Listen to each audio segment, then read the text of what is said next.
Tu veux que ta com shine autant que ton expertise? Bienvenue dans Shineline, le podcast des stratégies digitales pour illuminer ton business. Je suis Anaïs, fondatrice de l'agence Moon Company, et je suis là pour t'aider à faire briller ton business grâce à des stratégies de communication efficaces et personnalisables. Pour en arriver là où j'en suis aujourd'hui, j'ai dû apprendre, tester, expérimenter. Et aujourd'hui, j'accompagne les entrepreneurs comme toi dans la co-création de leur stratégie de com sur mesure. Shineline, c'est ta safe place, un espace où on parle communication, création de contenu, entrepreneuriat et mindset, sans filtre et sans bullshit. Des conseils actionnables, des stratégies testées et approuvées et surtout, une bonne dose d'inspiration pour t'aider à développer ta com et ton business pour attirer plus de clients. Pense à t'abonner et à mettre 5 étoiles pour me soutenir si cet épisode te plaît. Allez, je te laisse découvrir ton épisode. Tu as une super offre, un vrai savoir-faire. Mais ton message passe inaperçu. Tu as l'impression d'être noyé dans la masse malgré tous tes efforts. C'est sûrement que ton identité de marque n'est pas assez claire ou différenciante. Dans cet épisode, on va voir comment construire une identité de marque puissante, alignée avec qui tu es et qui attire naturellement les bons clients, ceux qui reconnaissent ta valeur et qui sont prêts à investir. C'est parti. C'est quoi concrètement une identité de marque? L'identité de marque, ce n'est pas juste un logo ou des couleurs super jolies qu'on peut trouver sur Canva, comme beaucoup peuvent le penser. Non. L'identité de marque, ça va plus loin que ça. C'est vraiment l'âme de ton business, ce que les gens ressentent quand ils croisent ta marque. C'est ce qui fait en fait qu'on se souvient de toi, qu'on a envie de te suivre, de te faire confiance et d'acheter chez toi. Donc en gros, elle regroupe ton positionnement, ton message, ton ton de voix, ton univers visuel, tes valeurs et ta personnalité. Et surtout, elle doit être cohérente sur tous tes canaux de communication. Alors, c'est bien beau tout ça, mais il y a forcément des erreurs à éviter dans ton identité de marque. Donc déjà, pour commencer, moi ce que je t'invite à faire, c'est vraiment d'analyser l'identité que tu as actuellement. Parce qu'avant de construire une identité de marque, il va peut-être falloir déconstruire ce qui te freine aujourd'hui.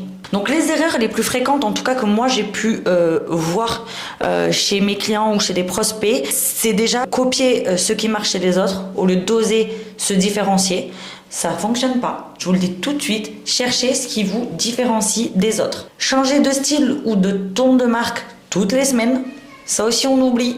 Choisissez un vrai style, un vrai ton de voix et gardez-le en fait. C'est hyper important pour que les gens puissent s'imprégner de votre marque et puissent se reconnaître en votre marque en fait. Communiquer sans savoir à qui tu vas t'adresser, ça c'est pareil, on oublie. Il faut connaître ta cible sur le bout des doigts. Qui tu as envie de cibler, quel client est ton client de cœur avec qui tu veux travailler pour que tu puisses en fait communiquer de manière à aller le toucher lui en fait, tout simplement. Aller te cacher derrière un discours un peu trop lisse aussi, ça c'est à bannir. Avoir une identité visuelle qui ne reflète pas ton expertise. Parce que le résultat de tout ça, c'est que tu passes inaperçu. T'es là, t'es sur tes réseaux, t'es sur ton site web, t'es sur différents canaux, mais on ne te remarque pas. Donc maintenant, voyons ce que tu dois absolument travailler pour construire une identité de marque forte et surtout mémorable, qui marque les esprits. Dans un premier temps, tu vas aller définir ton pourquoi et ta mission. Pourquoi tu fais ce que tu fais aujourd'hui? Quelle transformation tu vas apporter à ton client? Ton audience connecte avec ta vision, avec ce que tu incarnes. Tu ne peux pas parler à tout le monde, parce que parler à tout le monde, c'est parler à n'importe qui. Plus tu es précis, plus tu attireras les bonnes personnes. Donc je t'invite à te poser les questions suivantes. Qui est ta cible? Qui est ton client de cœur en fait? Avec qui tu veux vraiment travailler aujourd'hui? Quels sont ses problèmes, ses désirs, ses valeurs? Il faut que tu connaisses vraiment tout ça pour pouvoir t'adresser à lui directement, le toucher lui en plein cœur pour qu'il soit intéressé par ce que tu vas communiquer. Ta personnalité de marque. Est-ce que tu es plutôt doux et inspirant? Est-ce que tu es plutôt audacieux et challengeant? Est-ce que tu es plutôt pétillant et décalé? Il faut vraiment que tu saches quelle personnalité tu veux que ta marque retranscrive.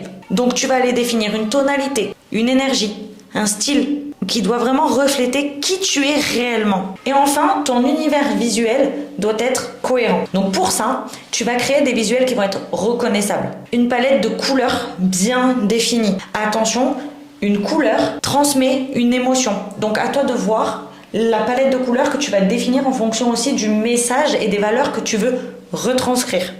C'est hyper important que ce soit aligné. Des typographies, pareil. Si tu es plutôt une marque de cosmétiques qui cible les jeunes filles, tu vas pas utiliser les mêmes typographies qu'une marque de cosmétiques pour hommes, par exemple. Donc là, je prends quelque chose de vraiment opposé, mais c'est pour vous illustrer que les typographies, c'est aussi hyper important. Et forcément, un style graphique. Créer une charte graphique claire, c'est hyper important pour que ton identité visuelle soit alignée avec ton énergie, avec tes valeurs, avec ton message. Une fois que du coup tu as défini tout ça, que tu sais à qui tu t'adresses, que tu as défini vraiment ton identité visuelle, etc. C'est là en fait que tu vas voir comment attirer en fait tes clients idéaux grâce à cette marque forte finalement. Parce qu'en fait, quand ton identité visuelle est claire et bien définie, finalement elle devient un aimant, elle attire ta cible directement, tu vois.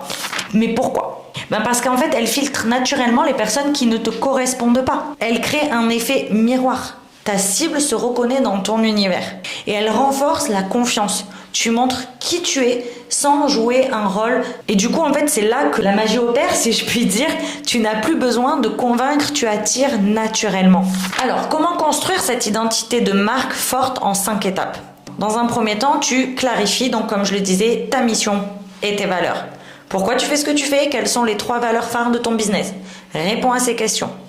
Ensuite, je t'invite à décrire ton client idéal en détail. Fais vraiment une analyse. Quel âge il a ? Quelles sont ses problématiques ? Quels sont ses objectifs ? Quels sont ses freins, ses désirs, ses valeurs ? C'est vraiment un vrai profil en fait, le client idéal. Ensuite, tu vas choisir la personnalité de ta marque. Et là, fais-le vraiment avec honnêteté. Quel trait de caractère tu veux transmettre dans ta com ? Comme je le disais tout à l'heure, est-ce que tu veux paraître plutôt douce ? Est-ce que tu veux plutôt paraître énergique ? Est-ce que tu veux paraître plutôt direct ? Voilà, c'est vraiment, il faut que tu définisses cette personnalité-là et ce ton-là en fait. Ensuite, tu vas définir ton message phare. Donc là, en gros, c'est une phrase qui va résumer ton expertise plus la transformation que tu vas proposer. Donc ta proposition de valeur. Une fois que tu l'as bien définie, écris-la, note-la parce qu'elle peut te servir pour énormément de choses dans ta communication. Et enfin, tu vas créer un univers visuel qui te ressemble. Et là, pas besoin d'être graphiste, tu choisis 2-3 couleurs, 1 ou 2 typos pour les titres, les sous-titres. Moi, je dis même 3, les titres, les sous-titres et les corps de texte. C'est hyper important. Et tu restes cohérent sur tous tes canaux. C'est hyper important. Tu ne peux pas utiliser des couleurs sur Instagram et une autre palette complètement différente sur LinkedIn. Au bout d'un moment, c'est pas comme ça que du coup, les gens vont se rappeler de toi et vont te reconnaître.